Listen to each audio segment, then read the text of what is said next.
What's going on, guys? This is Stigward, and today we'll be learning how to write a simple external trainer on an Apple Silicon device. Using AssaultCube as our example and Rust as our weapon of choice, by the end of this tutorial you will have learned how to find offsets with BitSlicer, how to use the mock kernel API to interact with our process, and how to read and write our games process memory. Most importantly though, you'll be able to tell everyone that you use Rust. Let's get into it. So the first thing we're going to do is fire up a new AssaultCube game. I'm just going to jump into single player and then use an empty map. I'll just use AC Africa. And then we have another program open in a different window called BitSlicer. And BitSlicer is essentially a cheat engine clone. However, it seems to work a little bit better for macOS and Apple Silicon devices in particular. And so we have connected to AssaultCube and we are going to start scanning for our health values. And so we'll search for 100 first, and then we will go find a grenade and we will decrement our health value in order to rescan for the new value and see if we can't locate where it's being stored in memory. And so now we're at 69 health, and so I'll search for that, and we can see that we have two hits right here. One of these is probably going to be the front end component, and the other one is going to be the actual health address. So if we change one of these and see it change in the game instantaneously, we can expect that to be the front end component. So this one seems to be health front, or we'll just call it GUI, and then the other one seems to be the actual health component. So I'll call that one health. And let's change the health value to 3000 just to make sure that we are correct. And so we should see something in the range of 2000 when we do this next. Yep, so we see 2964. So we have found our health value. And now we need to walk down backwards from the pointers to the static address. I'm going to go through this relatively quickly because if you're watching this tutorial, you've most likely been through some of the guided hacking, game hacking Bible, or you've seen some of the other tutorials. If you haven't, I will link the videos down below that you need in order to understand this next portion. And once you have kind of gone through those, hopefully this tutorial will make a little bit more sense, but this one is a little bit more advanced than your stereotypical game hacking tutorials on Windows.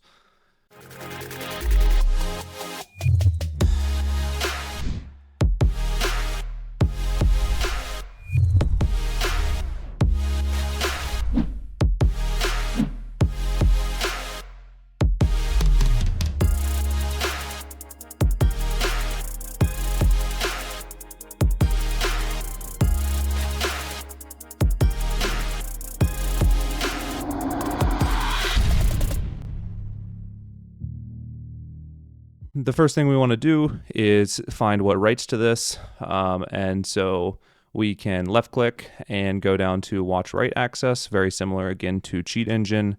We'll hop back into our AssaultCube game and grab the grenade again, and we will throw it against the wall. And with that, we see that we get two writes. One is to, I'll just add both of them so we can see them. One is to OX418 and one is to OX550. I have gone through these before and I know that it is OX418. So for the purposes of kind of keeping this consolidated, we'll use that one. But if you were just doing this for the first time, I would recommend checking both of them. So I'm going to go ahead and get rid of this one. And then we will take our address value and we'll throw it in a calculator. Let's clear this out. And we will subtract OX418. And so this is the pointer that we will hopefully find in memory for our next value. And so we'll go up here and we'll throw it back in the search bar, and we need to change the field to pointer right here. And we will search for that. And we do get a hit here. So this is our pointer. We'll call this health pointer, or we'll just call this pointer 1 just for brevity's sake. And then you can actually do something else cool in here, which is we'll left click on the value and then we will say search for pointer to variable, and we get a hit at a static address. And so now we see that this address is the base address plus this offset. And then we have this value, which doesn't have an offset, and then we have our OX418 offset. And so I'm going to go ahead and write these down. So we have base plus, let me copy this out, this value. And then above that, we have our, this value, this value plus OXO. And then above that, we have this value plus OX418. And doing that, we will get to our health value, which we can see here. So the next step is to actually go ahead and use Rust to start writing our external cheat. Okay, so below in the description, there should be all the things you need in order to get a Rust development environment set up. Once you have that, you can kind of resume where we are in the tutorial in order to actually write some Rust code. And so what I'm going to do now is I'm going to create a new project, a new Rust project with the cargo new, and then I will call it external cheat. And what this is going to do is create a new application in Rust. So we can see now that we have a directory called external cheat. And if we cd in, we will see that we have a typical Rust setup, a typical Rust project setup. So we have our cargo.toml, which has our dependencies in it. And then we have our source, which has our main file in it. And you can see that this is just a simple hello world program. So if we back out and we run cargo build, this will build our project as it sits right now, and we can actually run the binary, which will be stored in target, debug, and then it will be called external cheat. And when we run that, we see our hello world application. So we know that our Rust project creation worked as we expected. And so now we can go ahead and get started with the development. And in order to kind of make this a little bit easier, we're going to use some dependencies that are kind of already floating around in the Rust world. And we can do that with the cargo add command. And we're going to add 3 dependencies. The first one is going to be Mach2. The second one is going to be process memory. And the third one is going to be sysinfo. And so now, if we go into our cargo toml, where I told you earlier that the dependencies are stored, we can see that each of these have been added. If we go through these each individually, Mach2 just exposes the macOS APIs through Rust so that we can actually read and write process memory and do some other things that you would normally do with those Mach APIs. Process memory is actually going to make some of the reading and writing process memory a little bit easier, so it abstracts some of the API things that we need to do. Not all of them, but it does abstract some of the major ones so that we don't have to interact directly with the Mac API. And then sysinfo is going to help us to find our process and get the corresponding PID with it. So each of these, we'll go through each of the dependencies and the corresponding functionality we're using from them as we write the cheat. And so by the end of this, you'll understand kind of a little bit more in depth about each of these crates and how we use them in the process of writing our cheats.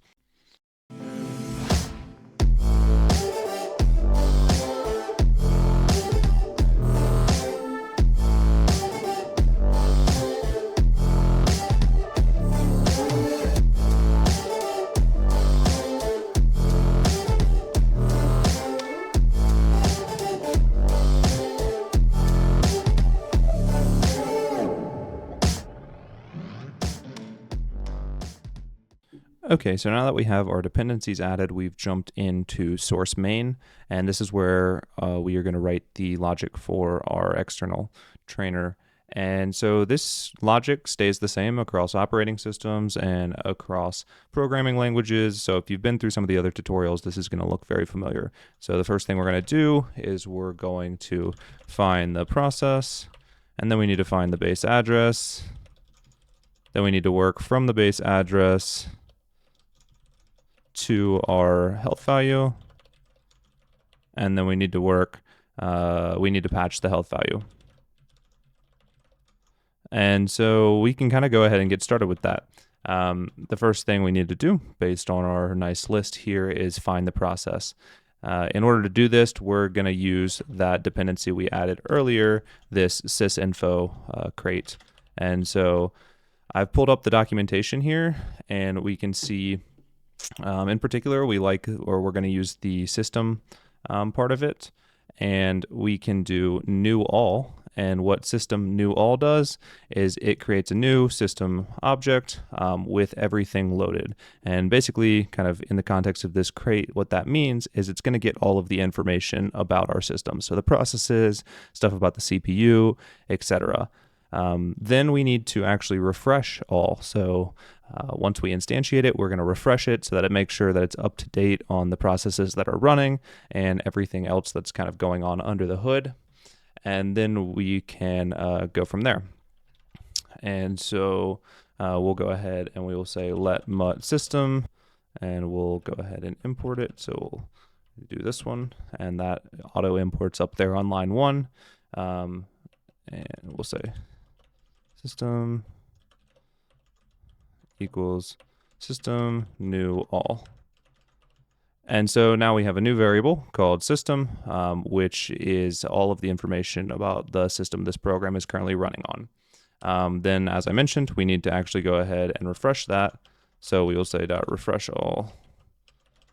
And now we are up to date. So when we run this, it should kind of pull all of the current processes that are running whenever the Rust binary is run.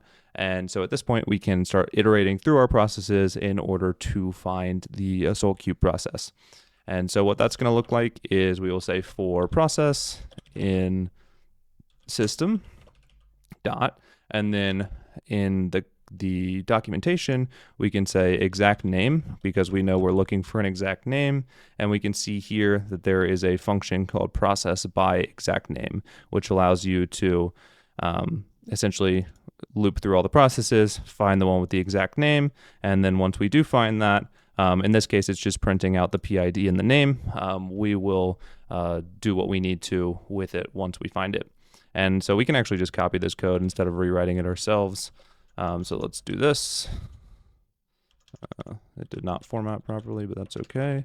And then we'll delete inside here and we'll make it AssaultCube. And this should be system instead of S, since that's what we've named our variable. And so now, once we find the AssaultCube process, we'll just print out the PID and the name right now to make sure that this works as intended. So we'll go ahead and save all of these, and we'll run cargo run. And we can see that it finds AssaultCube with the PID 67450. And just to confirm, I do still have AssaultCube running, so that works as expected. So now we can jump back in and continue with what we need to do. So the first thing we need to do is make sure that we actually save that PID. So let's create a new variable here called mut PID. That's going to be of i32, and we will set it to 0 initially. And then we will say here, instead of printing, what we want to do is we want to say PID equals process dot PID dot as u32, so that we unwrap it to an actual integer type, and then we need to save that as an i32. So kind of some ugly casting, but just to make sure that kind of some of the future stuff we're going to write depends on an i32, and so we're just unwrapping it in that way.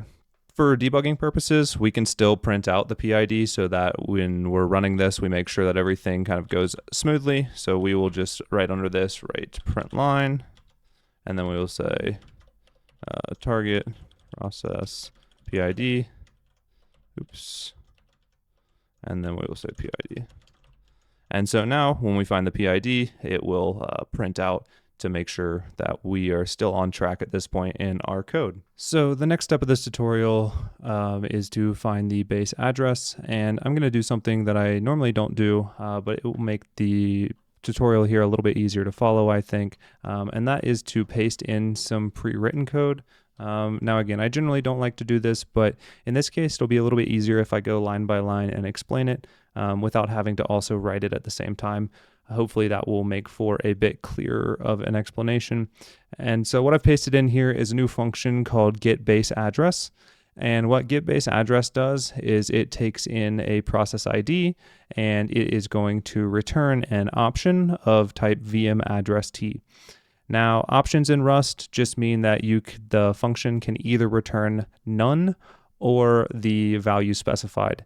And the caller is responsible for handling either of those cases. So our main function, if it calls getBaseAddress, needs to handle the case for if the function returns none or if it does actually return the address. And so the first thing this is going to do is call task4PID. And what this is a mock kernel API call that tries to get the Mac task port for the specified task. And so in this case, we are supplying it with our target, and that's going to be ourself. So we're saying, hey, we are calling on behalf of the currently running process, and we are reaching out to the process ID. And if that's successful, please return the task port at the pointer that we specify. In this case, the task pointer that we've instantiated right above. And we're checking if that succeeds. If it doesn't, we're just going to go ahead and return none. If it does, if we don't return and we continue on, then we can assume that our task is now filled with the task port that we have requested. The next function call down here is mock VM region. And now this is a bit of a special function call. This checks each of the virtual memory regions, or this checks the specified virtual memory region and returns the info associated with it. Now this is going to take a task, which is what we have just acquired from the task4PID function.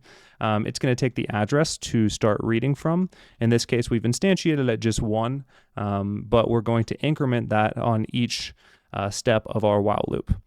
It then takes a size that is going to be filled with the size of information that it read at that address.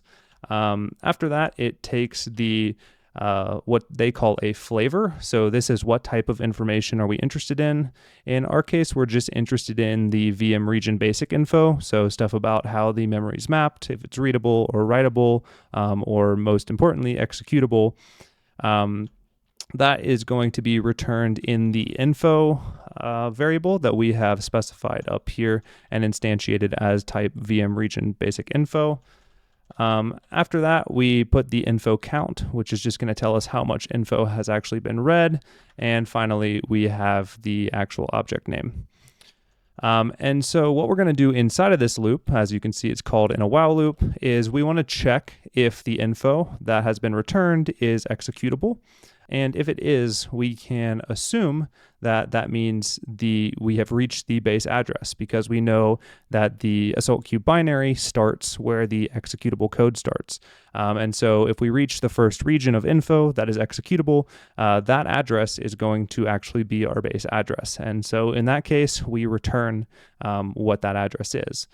If the memory is not executable, then we are going to take our current address that we just ran Mac VM region on, and we're going to add the returned size to it. So we just read a 10 byte size, so add 10 bytes to our address, and then rerun the same function in our while loop. So basically just stepping through each of the virtual memory regions until we reach the one that's executable, and we return that address since it will be our base address. Okay, so now that we have finished the getBaseAddress function, we can go back down to main and actually use it. So we will create a new variable called baseAddress, and we will instantiate it at 0. And then because we're returning an option, as I mentioned earlier, we need to handle either the case that we get an address back or the case that we return none. And so we will say match, and then getBaseAddress. Get base address, and we will pass that the PID. And in the case that we get some value back, we want to assign that value equal to base address, or we need to assign base address equal to that value. And in the case that we get none, we will just print that we did not actually find the base address. And that needs a comma as well. And let's check to make sure that we did get the base address at the end. So we'll go ahead and print out found base address. And we will say base address here. Oops, forgot my format. And so now if we find the base address, it will be printed out right after we unwrap it from the returned option. The last thing we need to do is we need to actually patch the health value, and in order to do that, we're going to go ahead and write a new function. We'll call this patch health, and this function is going to take in 3 variables. The first is going to be a vector of offsets. These are the offsets we determined from BitSlicer earlier. The next is going to be the base address that we just located. That's going to be of type usize. And then finally, we need to pass in the process ID of type i32. And it's not going to have a return value since it's just going to do a memory operation. And so we don't need to specify anything for that. This last function here is going to use the only crate that we have not used yet. So if you recall back, we imported these 3 crates. The one we haven't used is process memory. And what process memory does is just abstracts some of the Mac kernel API stuff that we just had to use to find the base address, and allows us to read and write process memory without having to directly interact with it. So it just provides one layer of abstraction and makes things a little bit easier to read and write. The part from that crate that we will be using is the data member and the PID. And so the first thing we need to do, similar to hacking on Windows, is get a handle to our process. And we can do that with let mut, and we will create a handle variable. And we want to say PID as PID, and we want to import that. And we want to try into process handle and then unwrap. This is not the cleanest of code. You should definitely be doing some error checking instead of directly unwrapping in Rust. But for the purposes of this tutorial, it will be okay. And then the next thing we will do is we want to actually loop through our offsets and use them on the corresponding address in order to kind of go up the pointer stack and locate the health value. So we can do that by creating a current address variable, and we will instantiate that to be equal to the base address originally, since this is where we will get started. And then the next thing we need to do is create something called a member, and this is of type data member. Data member comes from that same process memory crate, and it essentially is just a representation of something you are reading or writing to in memory. And so in our case, we're just going to write and read U64 values, and we can instantiate that with the data member new, and we pass it the handle. And so basically we can now use this data member in order to read at certain offsets and write at certain offsets. And we're going to want to do that inside of a loop. And we will basically just start at our current address, add the offset, read the value, and store that value at our current address, and kind of continue down through the path of offsets until we reach our health value. So that looks something like this. We'll do for index in 0 to our offsets.len, so iterate through the whole vector. And for that, we want to assign our member equal to data member and then new offset, so read at a certain offset. We need to pass it or the handle still. And then offsets is taken as a vector. In our case, we're only going to have one value in this vector because we're not adding multiple offsets at the same time. But the offset is going to come from both the index and the current address. So we will say current address plus, and then our offsets and index. And these are going to be different types.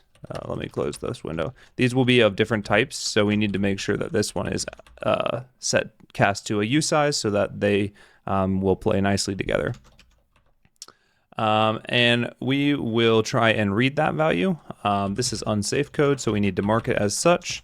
And we can use match again and try member.read. So at that offset we just specified, let's try and read it.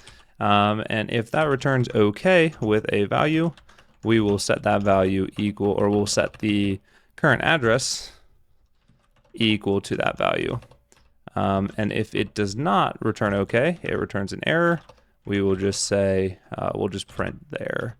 Again, we're not doing the nicest of error handling here, but I will leave that as an exercise to the viewer if to clean this code up a bit. And I think I need to import read. Let me just delete it and use the autocomplete. Yep. That should be right. What does it not like here? Another cast issue. And let me...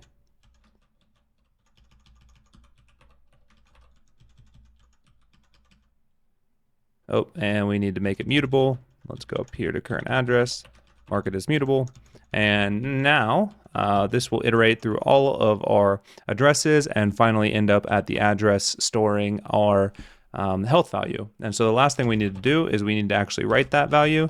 So we'll say let health value equal 9999.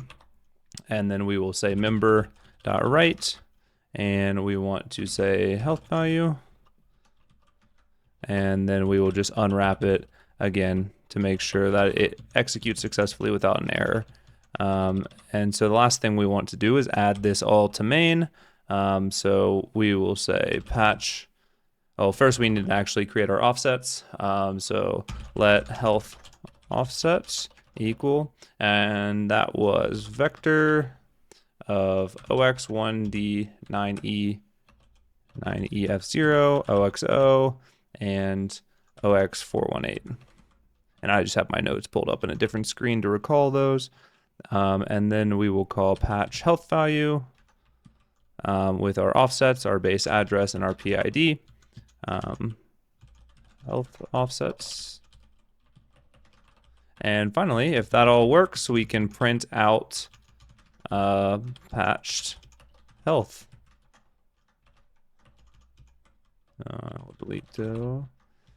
Perfect. So now let's go ahead and launch a new game of AssaultCube.